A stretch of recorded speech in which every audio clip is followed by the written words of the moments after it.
La Iglesia, Comunidad Apostólica Misionera, presenta La Fuente de la Verdad, dirigida por el pastor Alberto Gallego.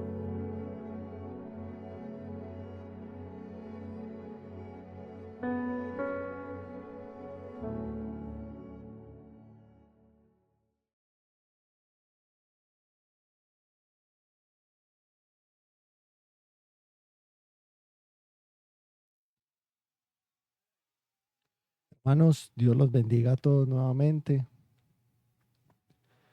Démosle gracias a Dios una vez más, porque Dios ha sido bueno con cada uno de nosotros. Vamos a comenzar con nuestra oración para que podamos ser direccionados por el Espíritu Santo en este nuevo día, en esta nueva tarde, para este nuevo mensaje que Dios nos trae en esta tarde.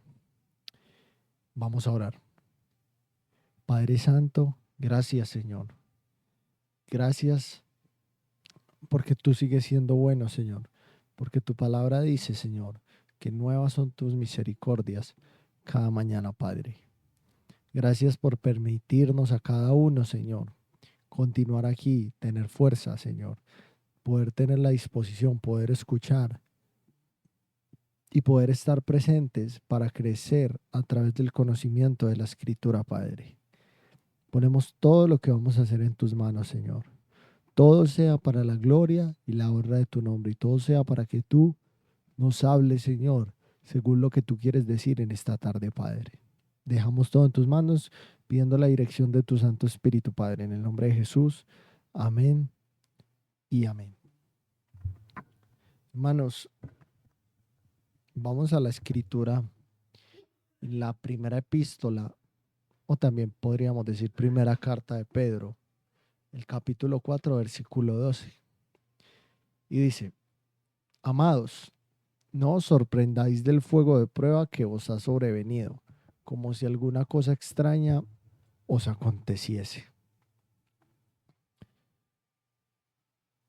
Y quiero hablarles, hermanos, en el tema de hoy titulado Forjados en dolor. Todos los seres humanos, de manera natural, albergamos un profundo anhelo de vivir, podríamos decirlo, una existencia plena, no solo en el ámbito material, sino también en todos los aspectos de esta vida mientras que permanezcamos en este cuerpo. En medio de cantidad de aspiraciones, todos deseamos alcanzar nuestras metas, todos deseamos superar nuestras propias expectativas y aún culminar un proceso, digamos, de realización personal que nos conduzca a una vida que nosotros consideremos como exitosa en todos los ámbitos. Y yo diría que ese anhelo es común a toda la humanidad.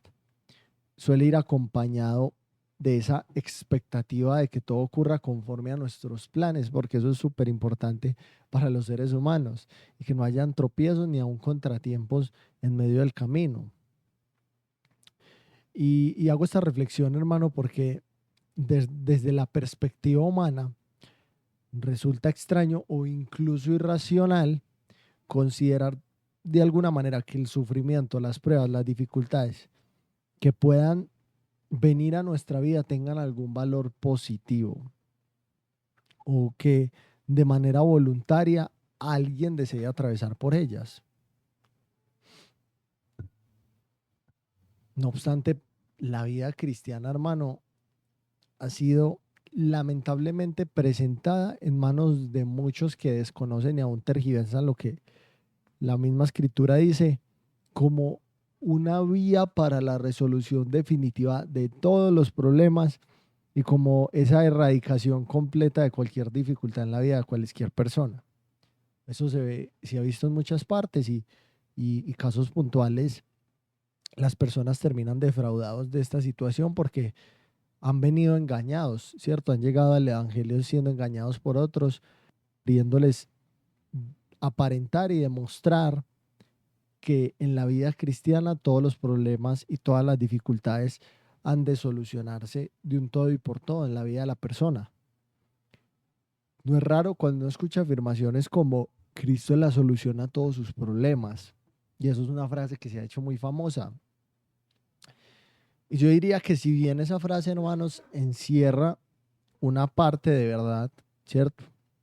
También es ambigua. Y digo ambigua porque Cristo en realidad sí es la única solución al ser humano. Pero primordialmente para aquellos problemas espirituales que a causa del mismo pecado mantienen a la humanidad, cualquier hombre que sea, separado de Dios. Eso lo expresa la primera epístola de Pedro, la primera carta de Pedro, el capítulo 2, versículo 24, cuando dice: quien llevó él mismo nuestros pecados en su cuerpo sobre el madero, para que nosotros, quienes los cristianos hermanos, estando muertos a los pecados, vivamos a la justicia, y por cuya herida fuisteis sanados. Estamos hablando de sanidad espiritual. Así que, hermanos, no es correcto afirmar que al abrazar el evangelio, podríamos decirlo de manera figurativa, de forma instantánea y casi mágica, todos los problemas de esta vida desaparecen. Por otra parte, es muy cierto que muchos creyentes que hoy están integrados al cuerpo de Cristo y que hoy son miembros de la iglesia, dan la impresión de vivir una existencia plena, de vivir una existencia y una vida cristiana libre de tropiezos y de todo aquello que pueda interrumpir sus propósitos o sus deseos personales. Son casos que se ven en muchos lugares, en muchas iglesias, en muchas congregaciones con muchos creyentes. Para algunos la vida cristiana pareciera que se reduce a un sendero muy cómodo, sosteniéndose en cosas muy básicas y diríamos religiosas, como práctica de ciertos ritos o de métodos externos que pretenden de alguna manera evidenciar su conversión, pero que no implican ni renuncia ni sacrificio alguno en la vida de estas personas. Y quiero decirle, hermano, con mucha sinceridad ante todo esto, que me embargaría una seria preocupación si yo considerara que estoy transitando la vida cristiana de esa manera, completamente sin problemas, sin dificultades, sin pruebas, sin tentaciones, hermanos. Para mí sería preocupante.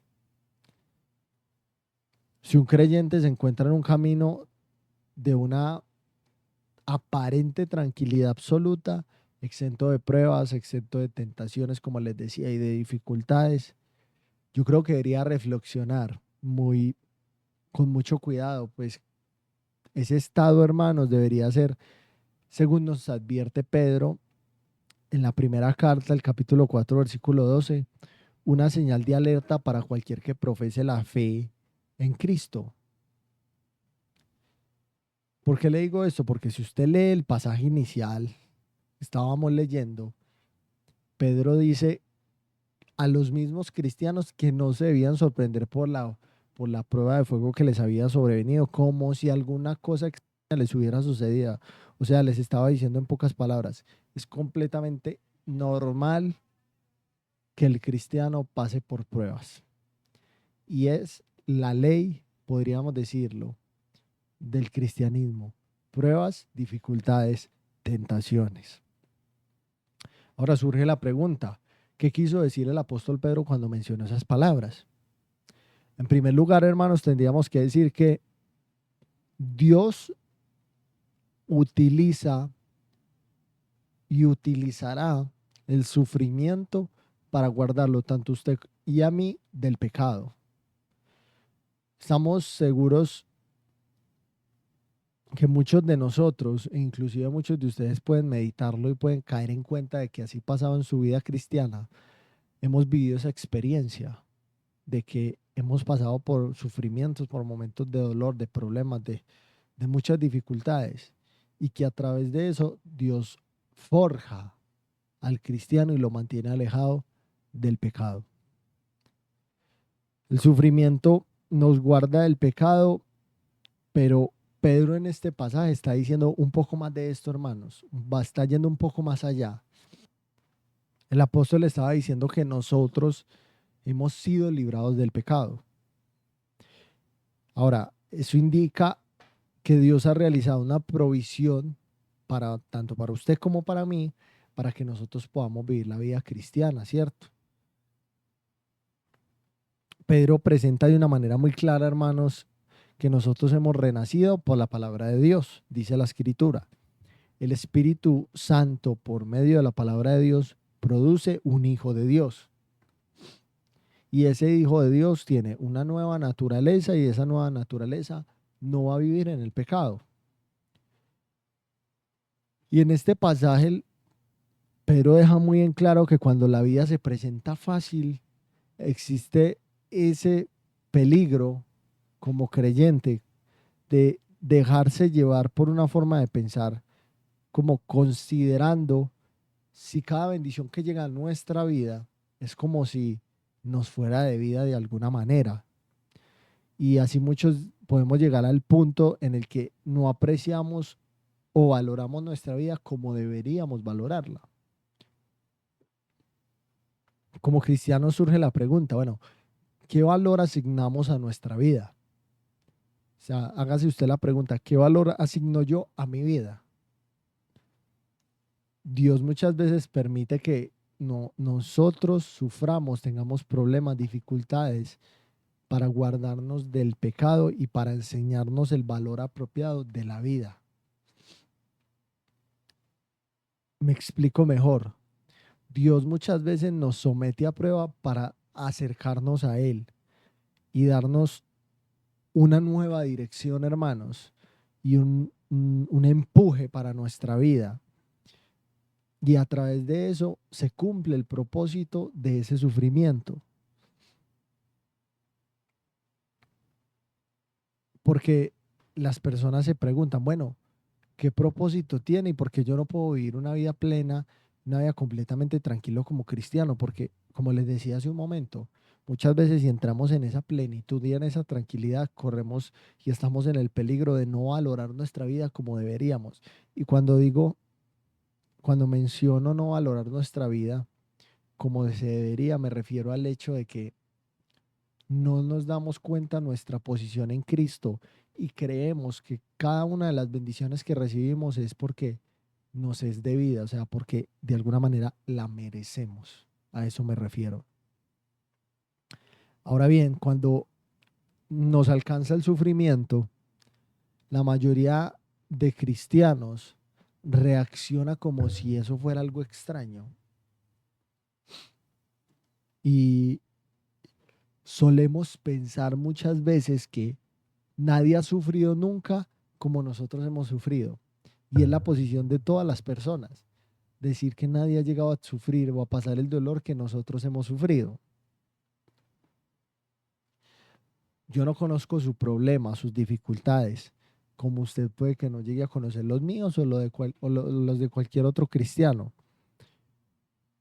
Pero cualquiera que sea ese problema o esa dificultad o lo que sea, ese sufrimiento no es algo extraño. Otros han pasado por la misma experiencia y usted nunca ni yo seremos los que más suframos más que cualquier otra persona. Mire, cuando Pablo fue elegido apóstol, hermanos, mire lo que el Señor le dijo en Hechos capítulo 9, versículo 16. Porque yo le mostraré cuánto le es necesario padecer por mi nombre. Yo diría que en la escritura no se puede dar cuenta que Pablo llegó al límite del sufrimiento. Y teniendo en cuenta eso, yo le digo a usted y a cada una de las personas que nos escuchan, ni usted ni yo vamos a llegar a ese límite y no deberíamos considerar nuestro sufrimiento como algo extraño o como un sufrimiento que está por encima del sufrimiento de otras personas. Todos tendemos a caer en esa falacia, tristemente, en nuestra manera de pensar, hermanos. Muchas veces las personas, por ejemplo, llegan a enfermarse de algún cáncer o de una enfermedad en particular y no puede creer lo que los médicos le dicen o no puede asimilar lo que le están diciendo. Uno piensa como cristiano, como ser humano, de que las demás personas pueden contraer esa enfermedad y cuando lo escuchamos, nuestra reacción es eh, que Dios tenga misericordia de esa persona, que Dios le dé fortaleza a esa persona para poder continuar adelante con esa enfermedad. Pero cuando nos lo dicen a nosotros, cuando nosotros somos los que tenemos tal enfermedad, uno no se lo puede creer y muchos cristianos, hermanos, piensan, eso no me puede estar pasando a mí. ¿Cómo puede ser posible esto? Completamente sorprendidos por la prueba o la dificultad. Y este versículo de Pedro, hermanos, les habló directamente a todas esas personas a las que la prueba les había sobrevenido. No debían considerar esa experiencia como algo insólito que les estuviera sucediendo en ese momento. Esos creyentes ya estaban siendo probados y ya habían sido probados en algún momento por el sufrimiento. Así que era completamente normal.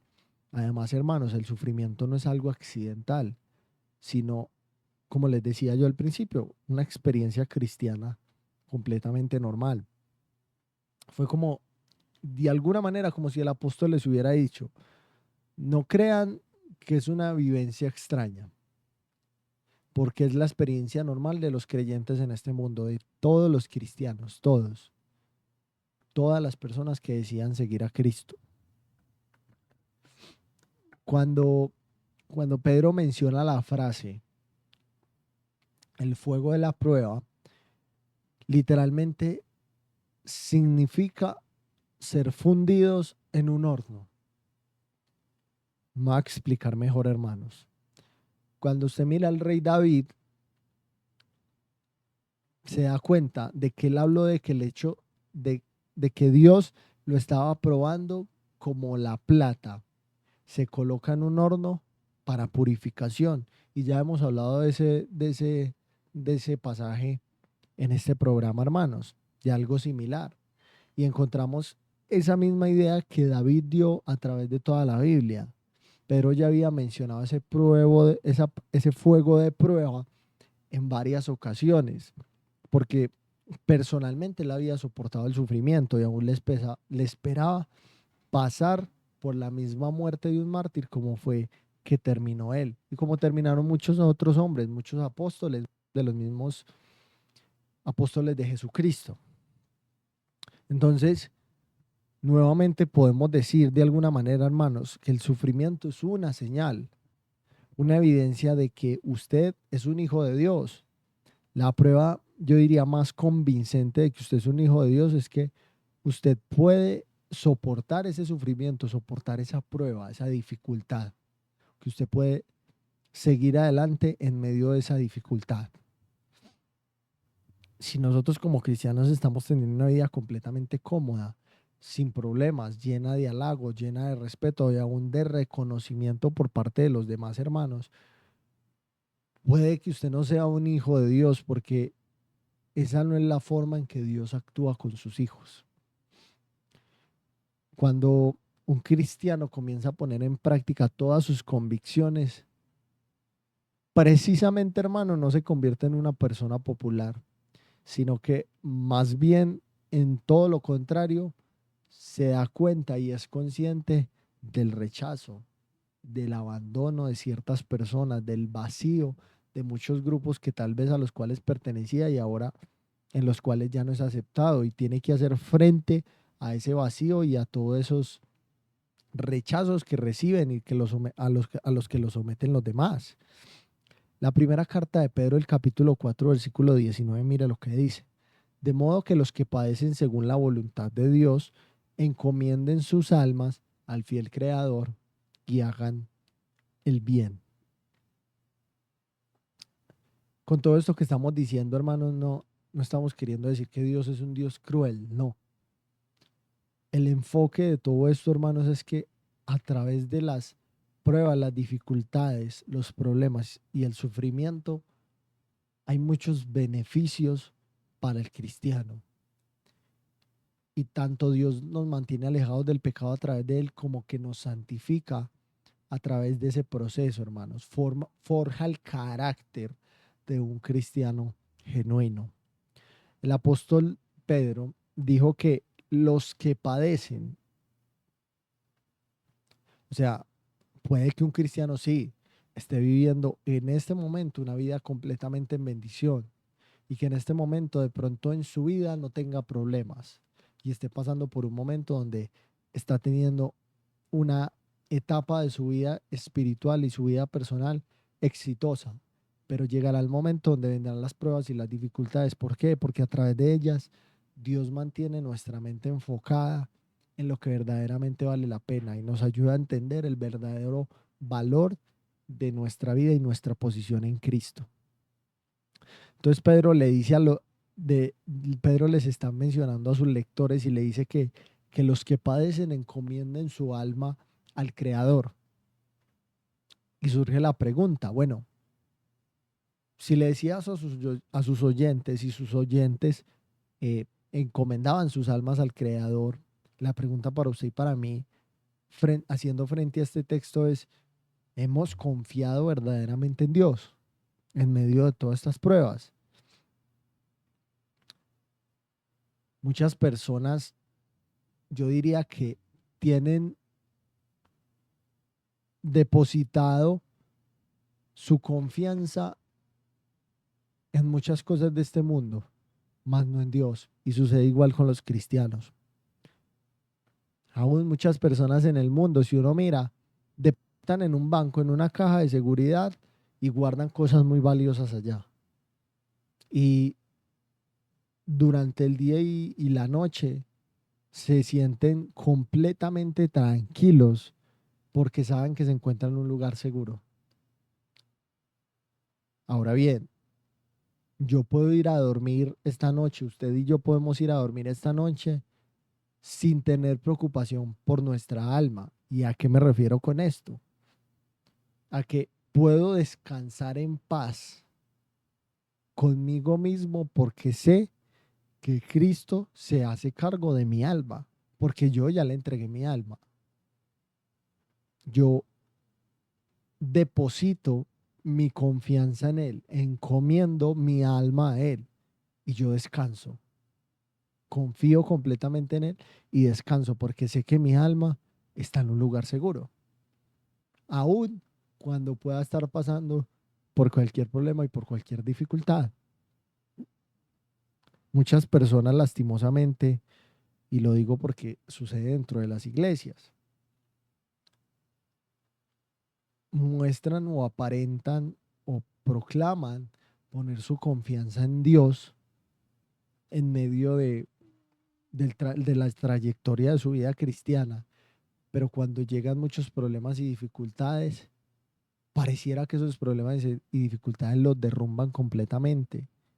Entonces, la pregunta es, ¿verdaderamente están confiando en Dios?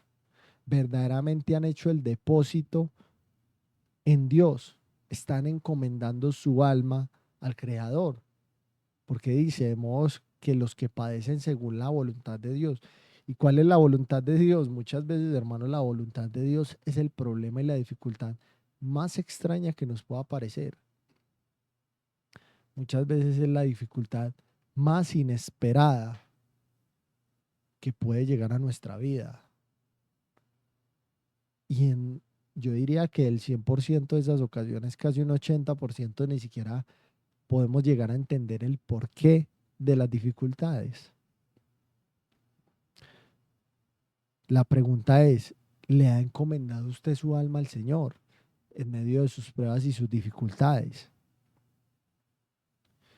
Porque si usted así lo hace, incluso cuando llegue cualquier tipo de acontecimiento a su vida que no sea el mejor, o aún podríamos llamarlo como días oscuros, usted podrá sobreponerse a ese tipo de experiencias sabiendo que el Señor lo cuida, sabiendo que el Señor tiene cuidado de su vida. Alguien trató de expresar esa realidad de la vida cristiana con unas palabras muy especiales y que quiero que las escuchemos, hermano, y que nunca las olvidemos. Porque dice, Dios no nos ha prometido un cielo siempre azul, caminos llenos de flores por los cuales podamos andar durante toda nuestra vida. Dios no ha prometido el sol sin lluvia, la alegría sin tristeza y una paz sin dolor. Dios no ha prometido que no llegaríamos a conocer las pruebas, las tentaciones, los problemas y las aflicciones. Él no nos ha dicho que no íbamos a llevar una carga, alguna preocupación. Dios no ha prometido caminos fáciles y amplios, un andar sin problemas, sin necesitar una guía. No ha prometido un camino en el cual no encontráramos una montaña rocosa, empinada y escarpada, un río turbulento o aún profundo. Pero Dios ha prometido fortaleza para el día, descanso para el trabajador, luz para el camino, gracia para sobrellevar las pruebas, ayuda de lo alto, compasión y solidaridad inagotable, y finalmente amor imperecedero. Como les decía, tal vez en este momento y por mucho tiempo nos resulte imposible comprender en su totalidad el propósito de cada una de las aflicciones que hemos llegado a atravesar. Sin embargo, hermanos, a la luz de todo lo que hemos hablado, nosotros podemos tener la certeza de que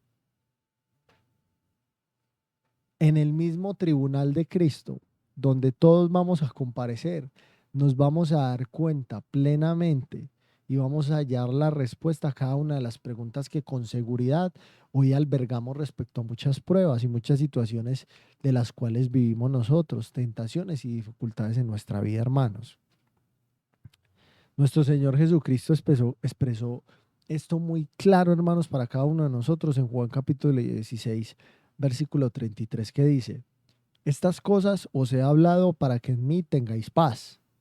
En el mundo tendréis aflicción, pero confiad, yo he vencido al mundo. Tenemos la garantía, hermanos, de que como creyentes vamos a experimentar aflicciones. Por lo tanto, eso no debe sorprendernos ni tomarnos desprevenidos cuando nos enfrentemos a este tipo de situaciones.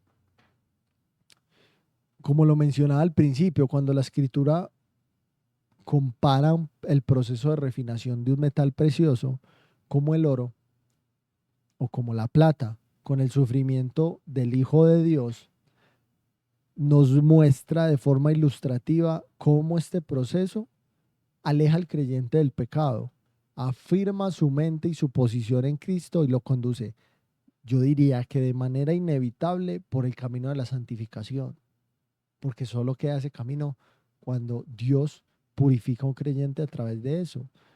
Cuando un metal es purificado, hermanos, cuando un metal es refinado, ¿cierto? Se tierra, y entre la tierra puede haber barro, entre la tierra puede haber maleza, entre la tierra puede haber animales, ¿cierto? De todo tipo. Contaminación, puede haber de todo, hermanos, de todo tipo. Y en el proceso de refinación, todo esto se extrae para tener la pureza y para tener finalmente lo que llamamos y como lo consideramos nosotros en el mundo, material, un metal precioso, como lo puede ser el oro o aún la plata.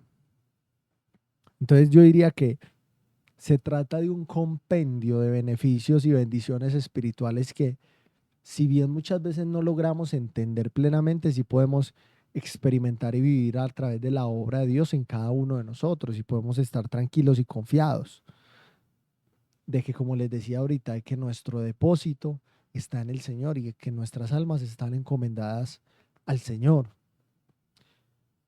Hermanos, y el Señor no nos deja desamparados en medio de esos sufrimientos, y esa es tal vez la pregunta que usted se está haciendo. Así como nos asegura en la Escritura, que nos vamos a enfrentar a tribulaciones, como lo dijo Jesús, también nos promete su respaldo y su compañía. Mire lo que dice la primera carta de Pedro, el capítulo 5, versículo 7. Echando toda vuestra ansiedad sobre Él, porque Él tiene cuidado de vosotros. Entonces, hermanos, para terminar, yo digo, cuando uno estudia esto, uno dice que toda la gloria y la honra sean siempre hoy para Dios y únicamente para Dios, que trasciende nuestra limitada comprensión, hermanos, para conducirnos a disfrutar ya en el presente de todas las bendiciones espirituales que tenemos en Cristo, hermanos, y encaminarnos a esa eternidad donde vamos a poder contemplar la plenitud de su majestad, como dice la Escritura, apreciando, como dice también la Biblia, a la luz de la gloria cada bendición que estas tribulaciones pasajeras producen para nuestro bien y bienestar eterno, hermanos. Y eso nos lo recuerda el apóstol Pablo en la segunda carta a los Corintios, el capítulo 4, versículos 17 y 18, y con esto termino. Dice, porque esta leve tribulación momentánea produce en nosotros un cada vez más excelente y eterno peso de gloria, no mirando nosotros las cosas que se ven, sino las que no se ven, pues las cosas que se ven son temporales, pero las cosas que no se ven son eternas. Yo espero, hermano, que este mensaje beneficie nuestra vida, hermanos, porque indudablemente pruebas y dificultades, si usted es un hijo de Dios, las va a experimentar. Y para estar seguros de eso, solo basta leer Juan capítulo 16, versículo 33, donde la Biblia afirma claramente que pruebas y dificultades vamos a tener siempre, pero que a través de ellas vamos a ser forjados en dolor. Padre Celestial, gracias te damos, Señor, por tu palabra. Gracias porque a través de ella nuestra limitada comprensión de todo, Señor, nos ayuda a entender, Padre, tu Espíritu Santo, de todas las experiencias que tal vez vivamos en esta vida y que para nosotros no son completamente comprensibles, Señor, no son completamente claras. Yo te doy gracias por cada una de las personas que escucha este programa. Te pido fortaleza para cada una de sus vidas, para sus familias, para sus allegados, sus familiares, y que entiendan, que comprendan el propósito, Señor, y el fin con el cual tú les permites, Señor, en su vida pasar por pruebas, dificultades, aflicciones y qué sé yo, cuántas cosas más, Señor. Yo te doy gracias, te doy toda la gloria y la honra porque solo a ti pertenece, Padre, y que tu palabra pueda dar el fruto con el cual tú la traes a cada uno de nosotros, Señor. En el nombre de Jesús, amén y amén. Hermanos, Dios los bendiga a todos.